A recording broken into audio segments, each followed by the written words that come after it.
accepted our invitation to speak. This will be his first appearance at Global Sciences. He has been, as many of the others are, all over the world, and we're asking him to distill into 55 minutes what he has spent 20 plus, maybe more than 20 years working on and researching, and we ask that of all of our speakers, but we know that you can get more then when they will give a workshop, if that's a subject of your particular interest. He comes to us to speak on the subject of the language of hyperspace. He speaks 10 different languages, and that is impressive to me alone, because I only speak 2, English and profane.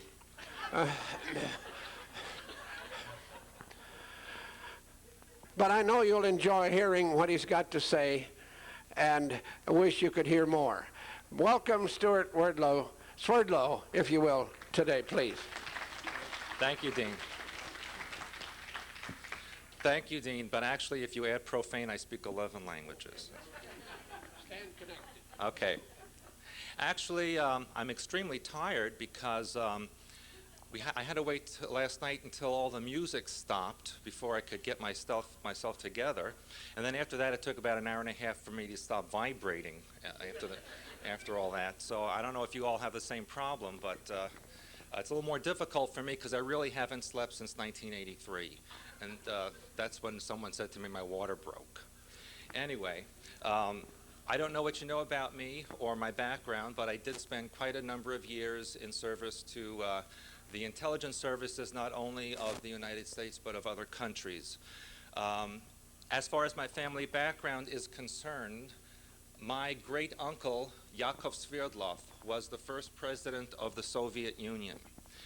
He was, in the early 1900s, the roommate of Stalin when they were both sent to a gulag out in Siberia. And because of that, as an honor, I suppose, they made him the first president of the Soviet Union. And they named the city of Yekaterinburg Sverdlovsk, which I don't know if any of you have heard of it. It's in the Ural Mountains, right where Europe and Asia are separated. And it's also in the city of Sverdlovsk where the Tsar and Tsarina and their family were executed at the direction of my great uncle. I did have nothing to do with that, although I have been questioned about it by American intelligence services. My grandfather, my father's father, was sent to this country in the late 1920s to start the Communist Party in the United States, which he did somewhat successfully, and then he disappeared when I was a child, and I assume now that he's gone. My grandmother, his wife, was a Soviet spy in Europe during World War II, and I do need to emphasize that at that time period, the US and the Soviet Union, at least officially, were on the same side against the Germans. So I do give my grandmother that dispensation. Also, as far as my birth is concerned, those of you who have not read any of the material about me, it was very unusual.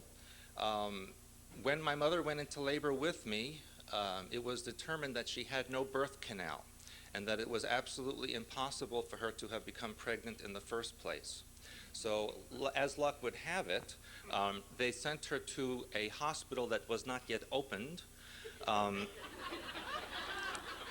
And also lucky for her, there happened to have been a very special medical person who was experienced in this field, who just happened to be traveling in the area from Texas, and he performed the surgery on her in order for me to be born. Now, when I was born, my physical structure is different. I was born, for what, for lack of a better term, clairvoyant. In other words, I can see information and colors and symbols that most conventional people cannot see. How did this work for my benefit or not for my benefit, as your opinion may be, is that because of the family background, both my father and myself were taken into service by the U.S. government in anticipation of us working for the Soviet Union. And so we were asked to work for the US government. What happened with me was I was taken as a teenager to an area in eastern Long Island called Montauk Point. Now, I'm going to put some slides, actually overheads up. Now, you have to forgive me because my original set I inadvertently left in Switzerland. And so I had, over the last day or so, actually a couple of weeks ago, I had to recreate this because the Swiss couldn't find my original set. So please forgive the smudges and the discolorations. But what I'd like to show you is where I was located. And I don't know if this works. Okay. This area here, I don't know if you can see that red dot where the number 1 is. This is Montauk Point, and this is Long Island. Okay? This is New York City over here. New England is up north, and the Atlantic Ocean is down south. I was taken to this area as a teenager. There was a project which many of you have heard of already called the Montauk Project. There's a lot of information out there about it. There were approximately 4 books written in a series by Peter Moon and Preston Nichols about their experiences out at Montauk Point. And I was asked a few years ago to write my own story about it, which became the 5th book in the series, which is available in the back. It's called Montauk Project, The Alien Connection. And basically, it's the story of my involvement there. I lived in this area just left of the number 3, and I was taken to this point here at number 1, which was an old derelict Air Force base. However, underneath it, there is also a subterranean submarine pen. Now, this area has been occupied by the military for over 100 years. There's a lighthouse out on the east end of Montauk Point, right over here, which was actually commissioned by George Washington in the late 1700s. So this area has been strategically important to the U.S. for a couple of centuries. Now, even during World War II, there were German submarines seen coming east towards Long Island, submerging just before it reached the point, and never seen again. Why were German submarines coming into Montauk Point during World War II? And why were they not stopped?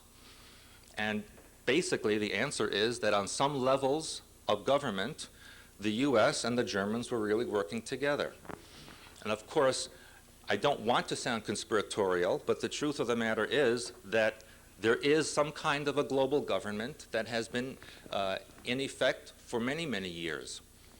In fact, those of you who are familiar with history can remember what is the symbol of the Roman Empire. What did they have on their staffs and on their flags when they marched into battle? They had the symbol of an eagle. And what does the U.S. have as its symbol or main character for power? The symbol of the eagle. And of course, what did the Third Reich have on some of their flags and insignia but the symbol of the eagle? And so all of these symbols basically support the same common power base, which has been in effect for many thousands of years, and in fact does have global control. It knows no borders, and it knows no alliance to any one particular group. They are basically in charge of themselves and you. And that's what the Montauk Project was about. It was about mind control, genetic experimentation, and also time travel, as bizarre as that may sound. Why did they choose me? Again, because of my background politically with my family. And what happened to me was that during the experimentation, which I'm not going to go into detail about because there's plenty of information that you can read about on your own, they used electromagnetic and microwave activity, which caused me to become blinded, also very hard of hearing, and a constant internal bleeding, which I've had for many, many years. I was told that physically I really shouldn't be alive. I lost quite a bit of blood. I cannot see physical reality the way most of you can.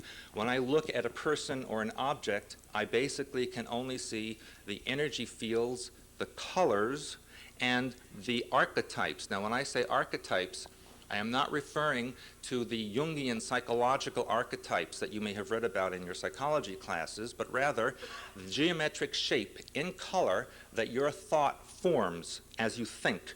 It projects a shape out into your electronic web, which can be read and seen. Also, your DNA emits patterns, what I call DNA or archetype sentences, into your electronic web or your auric field, which can be seen and deciphered.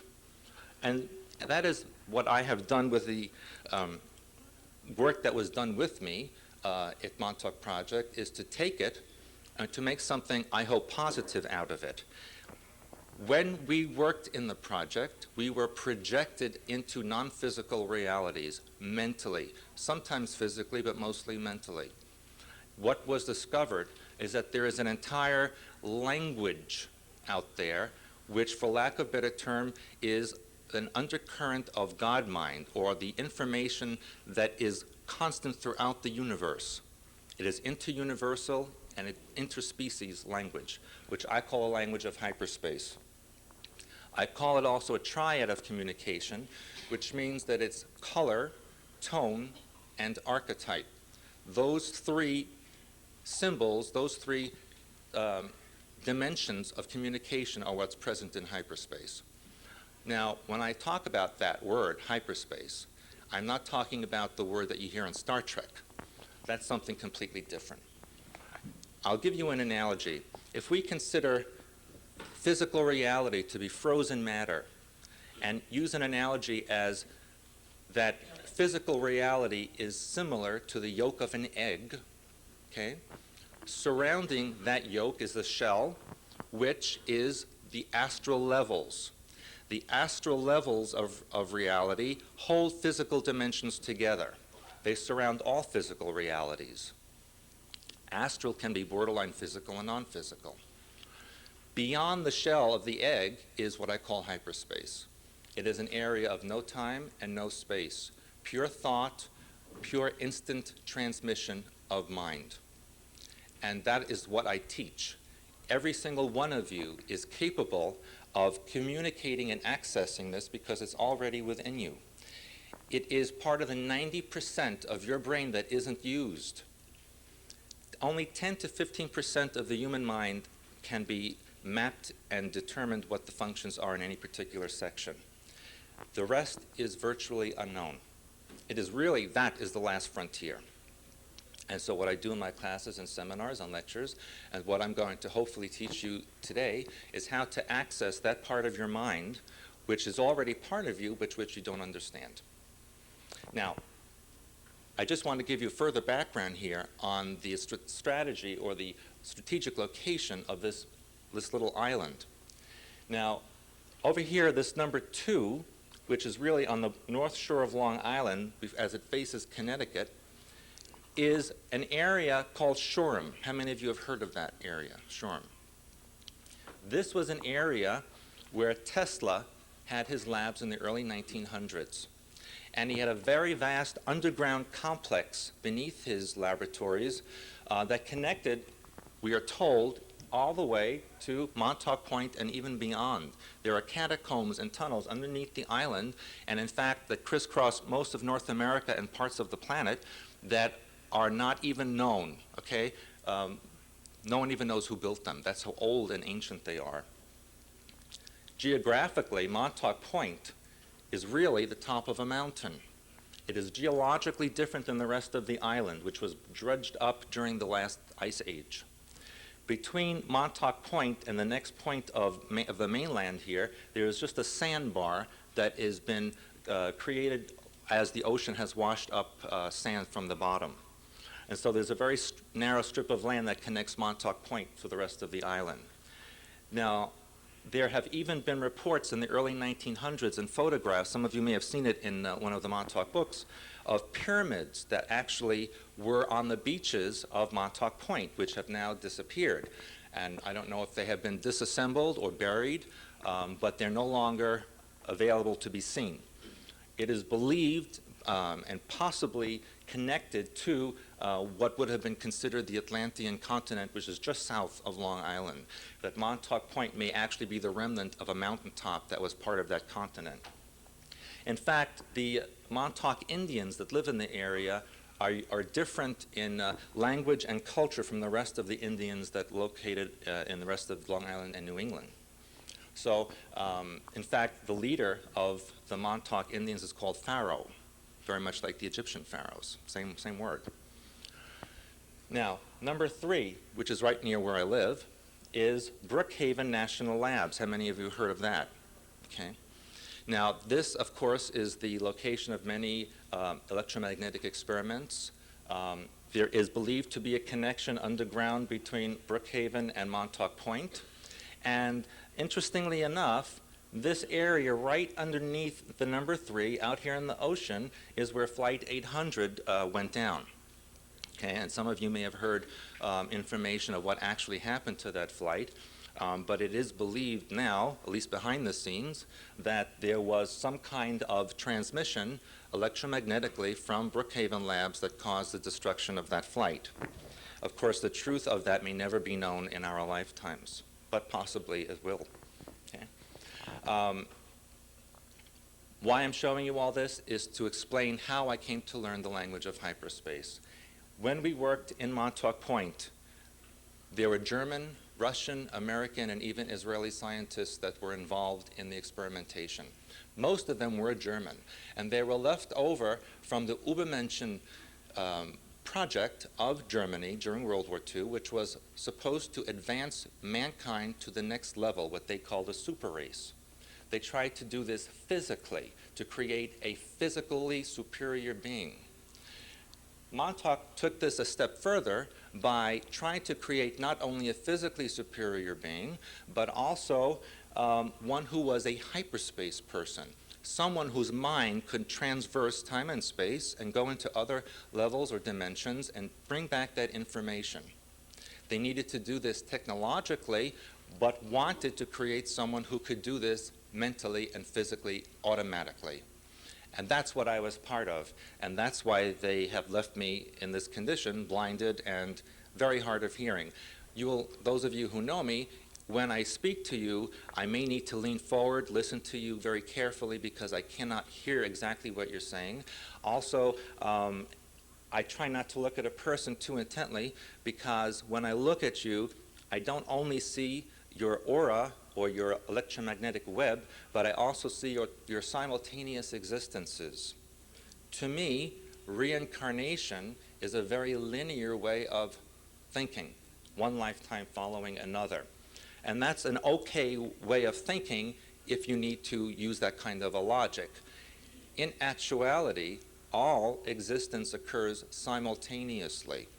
And it's just a question of where you're focused to get the event that's in front of you, which is why when I do readings for people, I always ask for your birth name and your birth date so that I can tune into that particular frequency which you identify with at this moment and start to push away all the other simultaneous existences around you. And I'll explain to you how this works.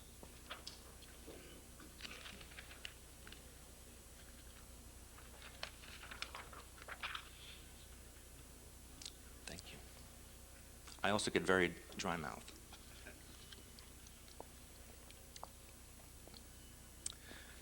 Okay, can you all see that? Yeah. Okay, we'll go to the left column.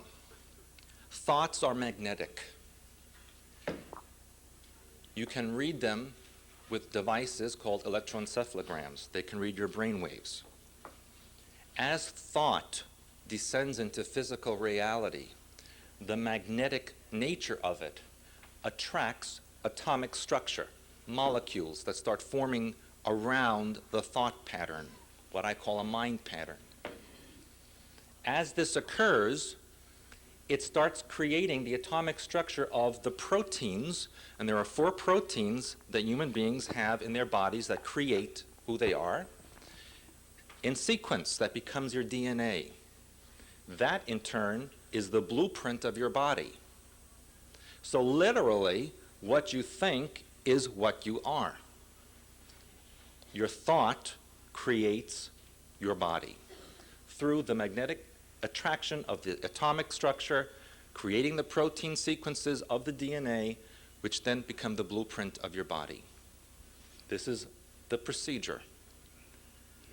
How it works as far as manifestation of your experiences or even your illnesses, again, everything starts with the mind pattern, the thought. Your soul personality, that which makes you who you are, is a band of thought, unique to you. That is what your individuality is about. And all of the thought patterns together create your species mind pattern, your group mind. It's kind of like looking inside of a telephone trunk wire, and you see all these little wires wrapped around each other. Those are the thought bands. Now, the mind pattern, if there is an incorrect thought pattern, which is not corrected at that level, degenerates into an emotional condition. If it's not corrected at that level, it becomes a physical manifestation. Now, when it becomes a physical manifestation, you have to take care of it because it becomes an annoyance or an illness. But what happens at that level? You start treating the symptom and not the mind pattern that caused it in the first place. Okay? Are there any doctors in the audience, medical doctors? Good. Oh, then I can trash them. Okay. All right. Because what happens when you go to a doctor or even a pharmacist is they are trained, and it's not exactly their fault, but they're trained to treat the symptom, the physical manifestation, and not the mind pattern that caused it. That's what we're seeing now in holistic medicine, to treat the entire person, body, mind, and soul. Okay? But remember, it's in their best interest to keep you sick, because if you get well, we'll be out of business, right? So it's in their best interest to keep you sick by treating only the manifestation, knowing that eventually the mind pattern will cause another manifestation, and then you go back to them. See? It's a cycle like that. And so what the answer to that is, and I'm going to explain it in a different way now.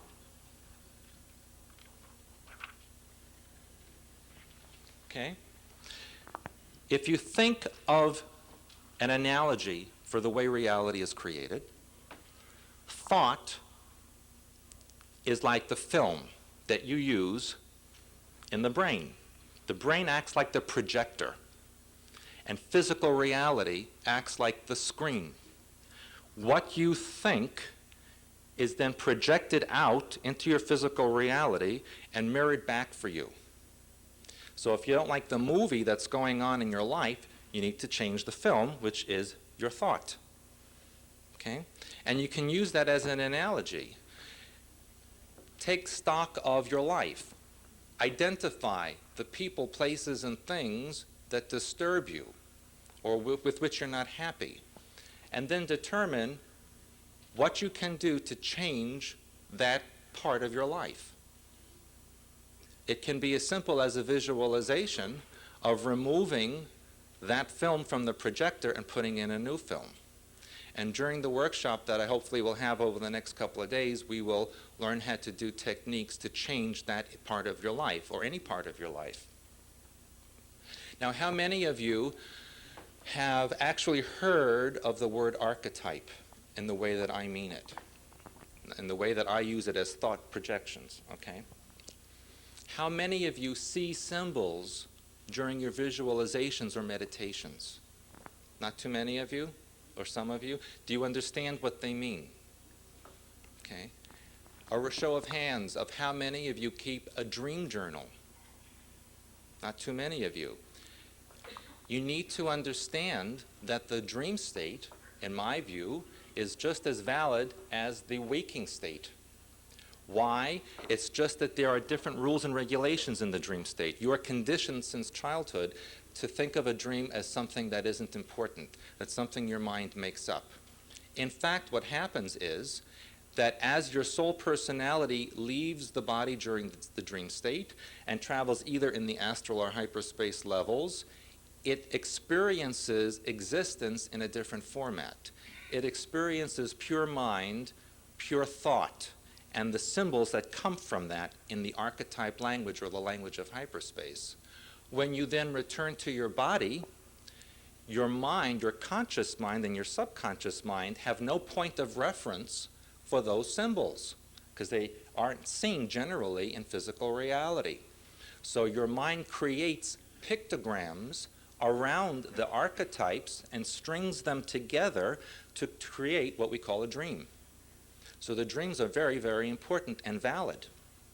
Now, for a show of hands if you sleep about 7 or 8 hours a night. Okay, that's pretty good.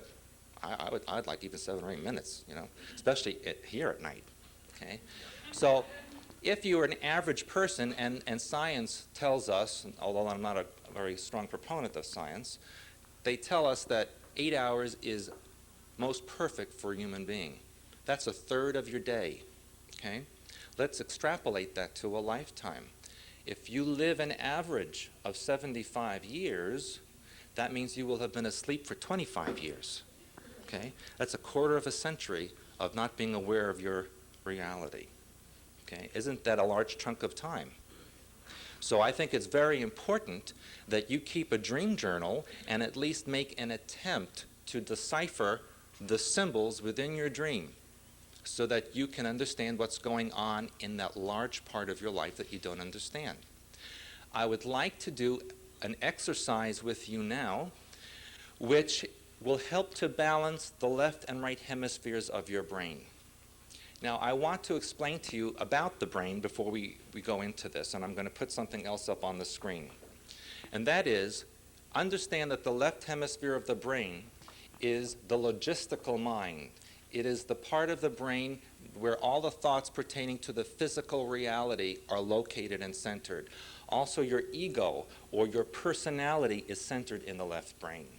On the right side is your creative and spiritual and emotional side, and all of the thoughts pertaining to the non-physical reality are located there.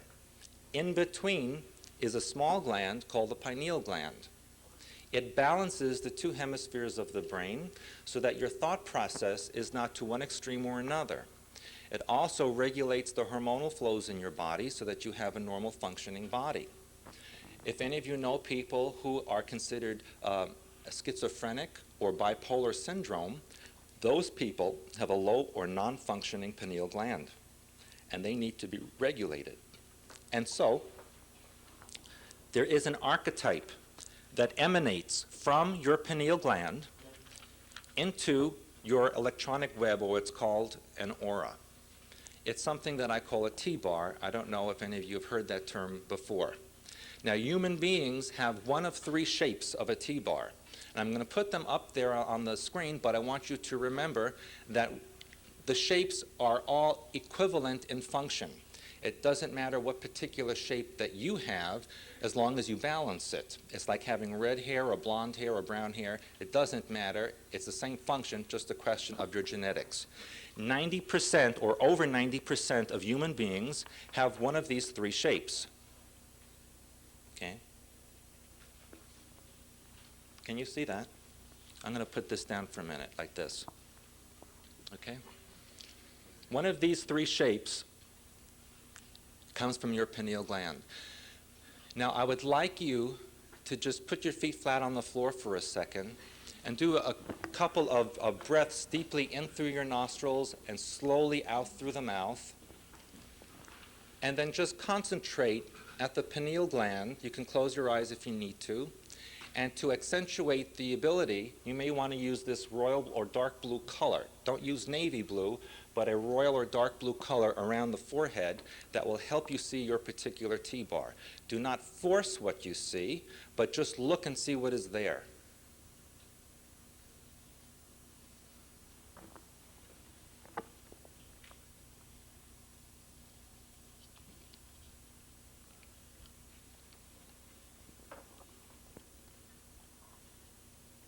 Raise your hands if you were able to see your particular T-bar. That's not bad for a first time. Now, for those of you who cannot see it,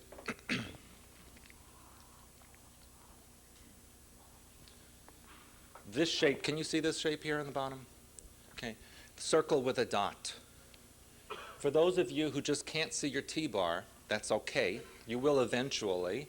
But instead, you can visualize this circle at the pineal gland and center a dot in the middle of the circle. That will have the same effect as balancing your T-bar. In hyperspace, this symbol is the actual organ of the pineal gland. So that by centering the dot, which the dot in the hyperspace language means awareness or intelligence, is actually balancing the two hemispheres of the brain by putting the dot in the middle of the circle. So if any of you have a workshop with me or do any of the work that I teach, and I say balance your T-bar, what I refer to is either looking at one of those three shapes and leveling it, or centering the dot in the circle. And what I suggest people do every morning before they get out of bed and every evening before they go to sleep is to visualize their T-bar at the pineal gland and balance the arms so that they're completely perpendicular. If you see it leaning to one side or another or twisted or bent in any way, straighten it out so that it's completely perpendicular. What this will do is balance your thoughts and center the hormonal structures of your body for the day. Do it again in the evening before you go to sleep so that your dream state is also balanced. This will help you also to prevent nightmares and also to have much more even thoughts in your dreams. Okay? Now, I'm going to actually give you some basic archetypes, which is for your reference. You can consider it as if it is a language because it really is another language. It is the language of the mind, which is common to all species. In fact, during dolphin research, it was determined that the dolphins actually transmit archetypes in their process of transmitting thoughts between each other. In fact, when certain archetypes are held up to dolphins, they understand the meaning of it. And if we have time, I'm actually going to go into the dolphin frequency itself, which is a very special symbol and is a very good exercise. Now, I just want to show you a very basic dictionary of archetype.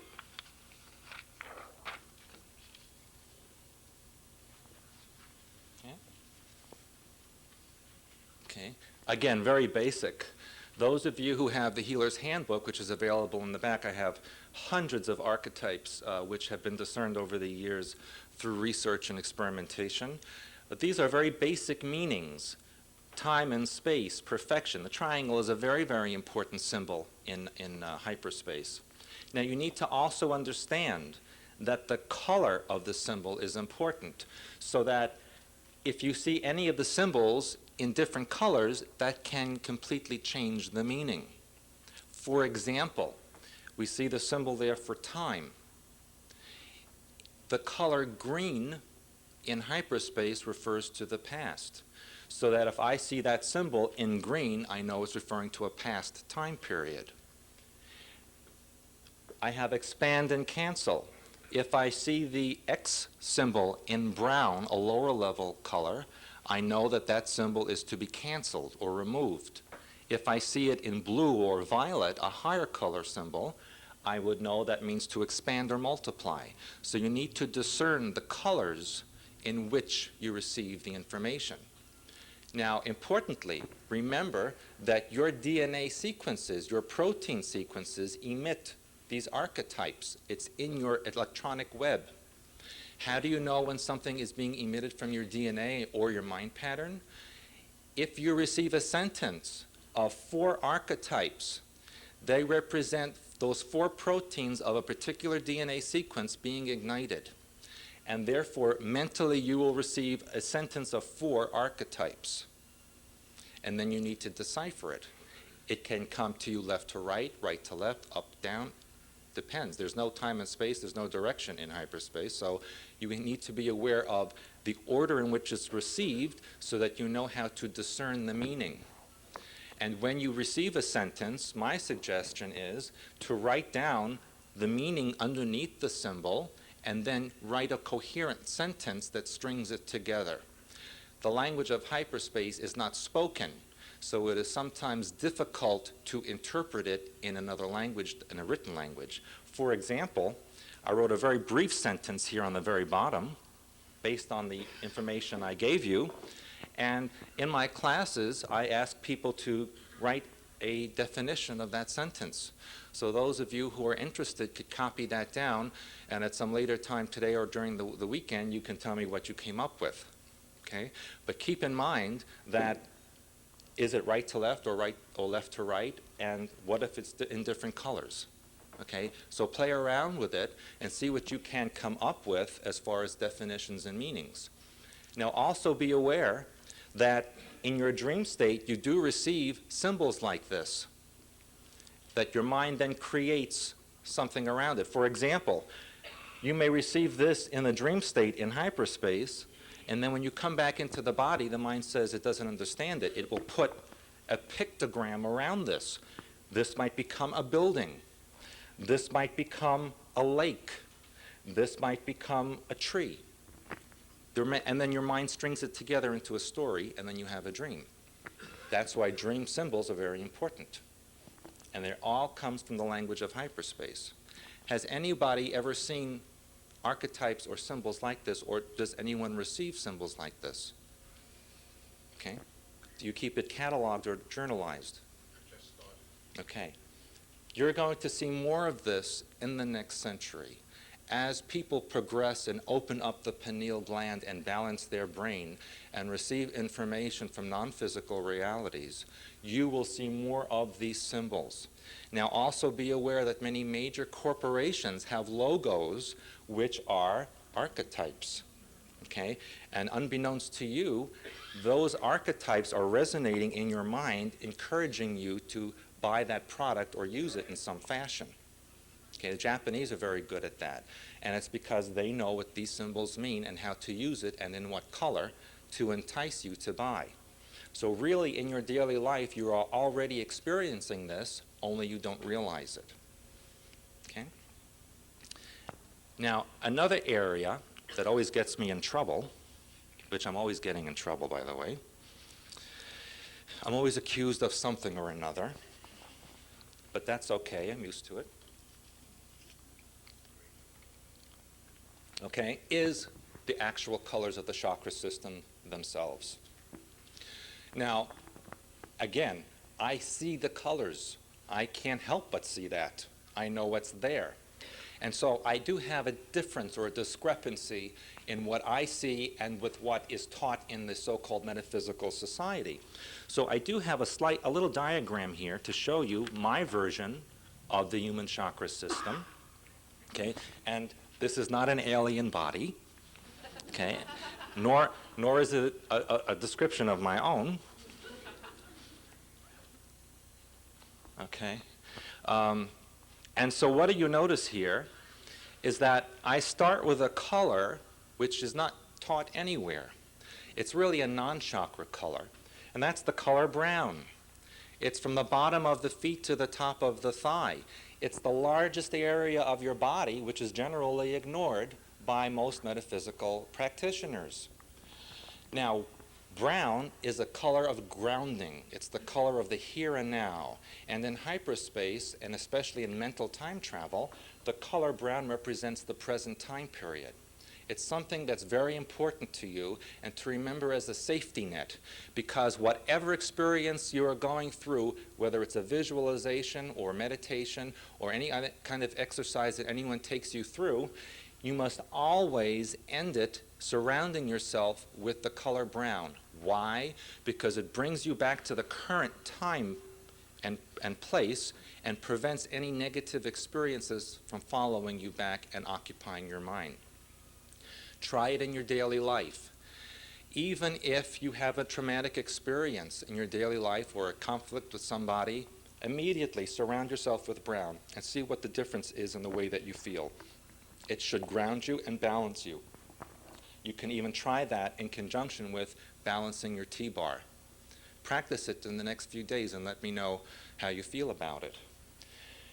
So when I tell people to spin their chakra system, again, I teach it differently than is taught in other places. I don't teach in using a vortex type of opening where I have seen cone shapes coming into a part of the body in the front and going back out the back and spinning around. What I see when people do that is a hole being created right through their auric field. It's for the purpose of creating an entry point. How I teach spinning the chakra system is to actually make it kind of like a cylinder layered in the colors, so that you are spinning either clockwise or counterclockwise. The direction isn't important as long as you keep that same direction all the way up. The next day you can change the direction, but you need to keep it constant for that particular day. Okay? So always start with the brown, and you do this before you get out of bed in the morning. This actually resets and recalibrates your entire energy field so that you are completely set for the day. During the dream state, it's very possible that the colors are mixed and changed, especially if you wake up with an alarm or if you have a nightmare or in some way wake up suddenly or startled. Very often the energy of your soul personality can enter the body quickly and incorrectly, and the colors get mixed up or jumbled. And so this resets your entire field. Notice the color schemes and the layers of where I put the colors. Pale red, pale orange, not bright red. Bright red is a very angry, frustrating color. Pale red is more energetic and can be used for creative purposes if it's used correctly. Again, you spin from the bottom up to the top.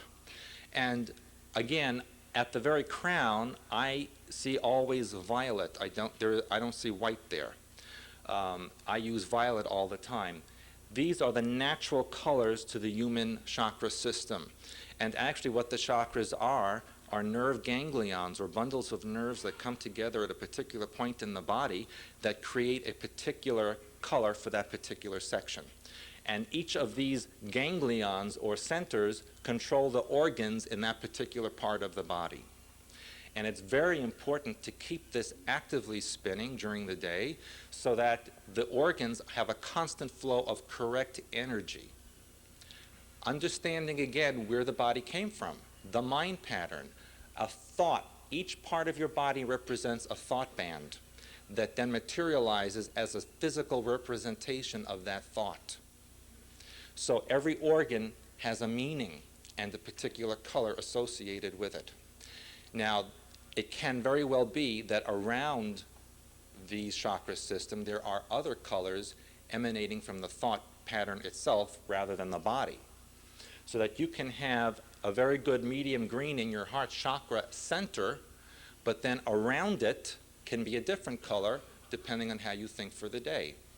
And actually, the color clothes that you wear during the day represent what you're thinking about in that particular day. Even though you may choose an article of clothing in a particular color and you justify it by saying, well, that's the only thing I had left that wasn't in the laundry, or it was a gift from someone that I'm going to see today so I have to wear it. Whatever you justify still isn't really accurate, because if it doesn't match your mind pattern, you won't be able to wear it. It will feel uncomfortable and you will need to change. Okay? So that's why some people get dressed and say, oh, I really don't want to wear this, I'm going to wear something else. It's because they need to reflect the right color of their mind pattern for that day. So it's very important that you realize that the colors mean something. It is a language. And what you present energetically and physically to the world every day is a statement of who and what you are at that moment. There are no secrets. You really can't keep secrets. Okay? Especially if you can see auras. Okay?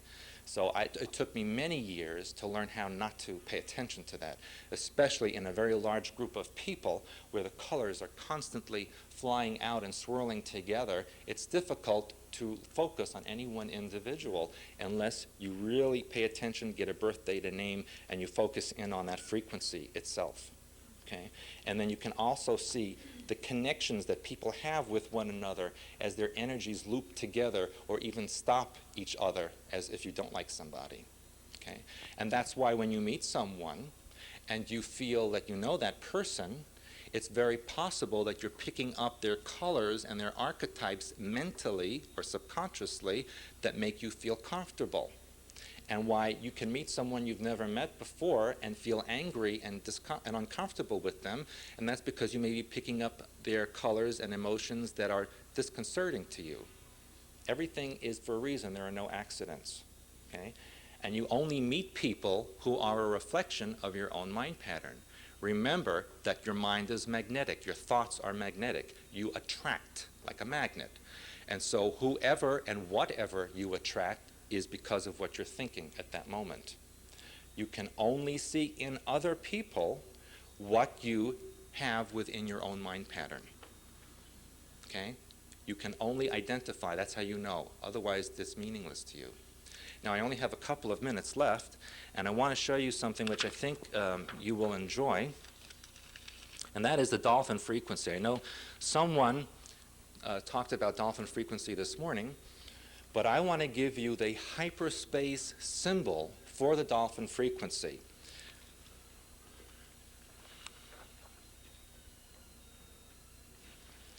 Now, I want to explain what this is. This top portion, 2 circles with a dot, represent, in hyperspace, sonar. This is the symbol for sonar. This lower portion, these 3 wavy lines or sine waves, represent water frequency. Together, they represent the dolphin frequency. You can access this at any place and any time. You can be on top of a mountain or you can be by the ocean. It doesn't matter. It goes through hyperspace, no time, no space. What I teach people to do, and using this color scheme, this dark blue or royal blue color, is to take this symbol, place it at the pineal gland, do your breathing exercises in through the nostrils, slowly out through the mouth, especially if you're doing this at night before you go to sleep. Then center yourself at the dot in the middle of the 2 circles. Just see yourself being pulled into it. And you will start to enter the dolphin frequency. What does this mean? The dolphins are a very superior species. They are another type of being. And they will either allow you or not allow you to enter their frequency. So if you do try to enter and there's a block, don't force it. Just try again another time. But they may let you enter, and when you do, take a look at your body mentally, see if it's changed. Take a look at their bodies and see if it looks like the dolphins that you recognize in physical reality, or are there another type of dolphin that you're seeing in a hyperspatial category? And they may be a different color, and their eyes may be a different color. So that is something that you can experiment with at any time. And I think especially being along a coastal area like we are here in the South, it might be even more intense for you to do this exercise while you're here at the coastline. Okay? Has anyone ever used this symbol before? Okay. I offer it to you because I think that it will also help you sleep at night. It will calm you down. And it will also give you information that perhaps you have never been aware of before. The dolphins will communicate with those that they allow on their frequency, and they will answer any of the questions that you may have. And just as you heard this morning about how they send out sonic waves to injured areas in order to heal it, they will also do that mentally while you're in their frequency so that you can be healed not only physically but mentally. They can actually readjust and recalibrate your mind pattern. Okay?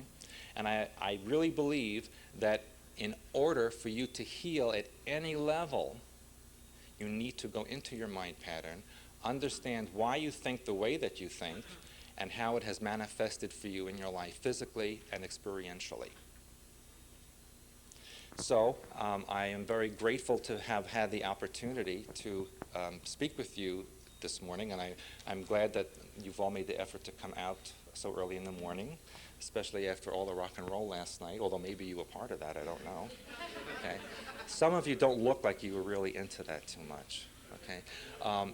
If there's any quick questions that you have before I have to go, please ask them. Also, I'm available in the back if you have any questions, and also I'll be doing a workshop at some point. Can you use that to call dolphins up to talk to you? Yes, you can. And it has, I know people who have had that work for them. Yes.